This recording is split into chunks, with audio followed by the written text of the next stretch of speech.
Partager avec vous une expérience, quelque chose qui s'est passé cette semaine et qui m'a fait réfléchir. Et peut-être que justement cette expérience va pouvoir vous aider.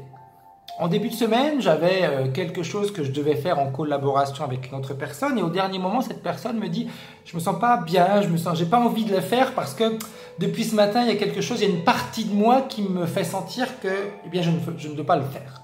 Je ne suis pas à mon aise. » Et sur le moment, ça a déclenché à moi une certaine colère parce que je me suis dit, on ne prévient pas une heure à l'avance, même 1h30 à l'avance, ou même ne serait-ce que 45 minutes à l'avance, parce que j'ai besoin de me retourner. Alors cette personne, je l'ai eue, on a parlé, j'étais certainement virulent un petit peu dans ma manière de poser les questions parce qu'il est clair que j'étais en colère et déçu. Je pense que c'est la chose la plus importante. J'étais très déçu.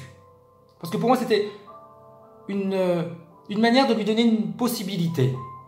Ça pouvait être une possibilité à tous les deux en réalité. Et cette personne donc m'a dit qu'elle avait écouté son ressenti et moi ma réponse a été parfait, mais et le côté professionnel, qu'est-ce qu'on en fait? Et cette personne m'a dit, moi le côté professionnel je m'en fiche. Moi ce qui m'intéresse c'est moi et ce qui me fait du bien. Le côté professionnel je ne vais pas l'emmener avec moi quand je vais mourir. Elle a raison.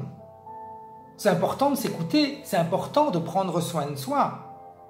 Mais il y a une grande chose que les personnes qui travaillent avec le côté éthérique oublient tout le jour. On vit dans la matière. Et dans la matière, il y a des règles également à respecter. Et l'être professionnel fait partie également de ces règles. Surtout quand nos décisions, on va dire, mettent en jeu d'autres personnes. Alors oui, parfait. Elle avait cette sensation que ce qu'on devait faire ne lui convenait pas et que quelque chose de bizarre se serait passé. Ok. Mais quand elle m'a dit après cette personne qu'il fallait que je travaille sur moi et que tant que je n'aurais pas travaillé sur moi sur certains points, elle ne se serait pas sentie à l'aise à travailler avec moi, ça m'a fait réfléchir. Ça m'a fait réfléchir parce que rarement je refuse des idées. Mais là, c'était plus qu'une idée, c'était il faut que tu le fasses. Alors j'ai été comprendre un petit peu ce qui s'était passé. Je me suis dit peut-être qu'en effet, je dois travailler sur moi. C'est clair, je continue à travailler sur moi. Ça fait 30 ans que je le fais. Et vous comprenez bien que je continue à le faire. C'est clair, si je veux continuer à faire un travail qui va aider les autres, il faut continuer à travailler sur soi.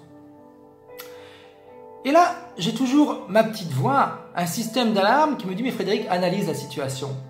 Qui avait le problème pour vivre cette situation? C'est toi ou cette personne? » Moi, aucun problème. Elle, oui. Cette personne, oui. Donc, qui doit travailler sur soi? Eh bien, c'est elle.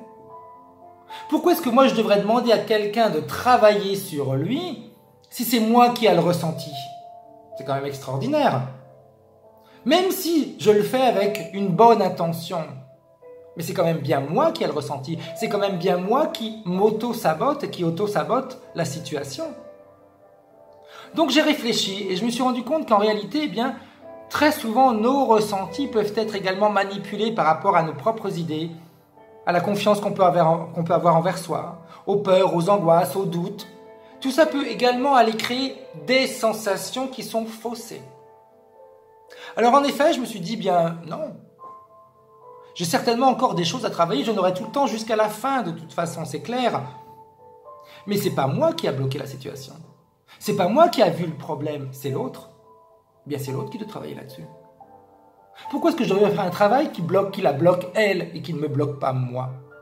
De plus, en l'espace de 10 minutes, j'ai réussi à débloquer la situation. Si cette situation, si ce que je devais faire, eh bien, elle est contre-productive pour moi, je vous garantis que ma partie subliminale et tout ce qui se passe autour m'auraient empêché de le faire.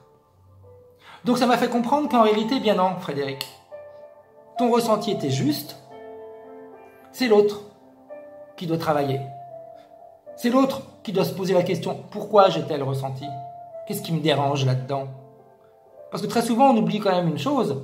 On dit souvent que l'autre est notre propre reflet ou notre propre miroir. Donc si cette personne-là était dérangée par une partie de moi, eh bien c'est elle qui doit travailler. Ça c'est important. Toujours faire attention à ce que l'on dit aux autres. Et très souvent, on va s'auto-saboter, même si on a fait un grand travail sur soi. Même si on est convaincu d'être sur le bon chemin. Mais en tout cas, une chose qui est certaine, c'est que jamais je me suis permis de dire à quelqu'un ce qu'il devait faire pour pouvoir travailler avec lui. Jamais. Après, on a chacun notre manière de voir les choses. Mais ça fait partie du respect. On a chacun notre temps. On a des échéances. On est prêt pour faire certaines choses à un certain moment, puis à un autre moment, on n'est pas prêt. Eh bien, on respecte.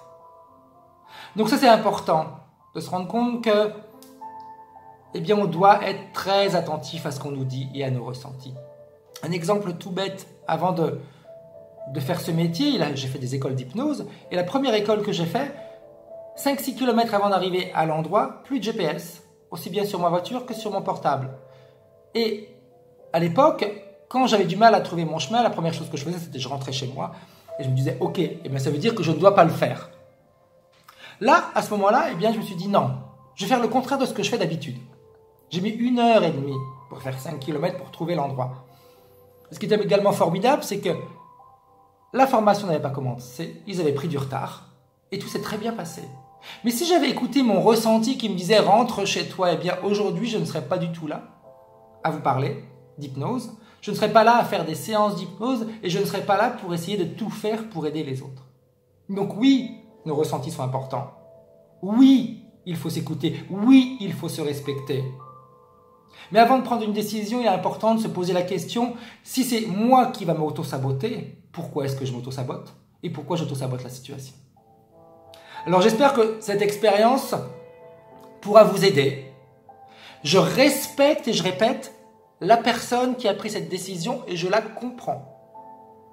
Mais elle m'a également permis de comprendre que, eh bien, il est important de s'écouter et moi, ma petite voix, on va dire ma partie subliminale, elle m'a dit mais non, toi Frédéric, tu te sentais bien dans cette situation.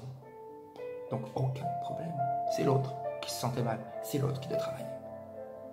Je vous souhaite une très très bonne journée. À bientôt.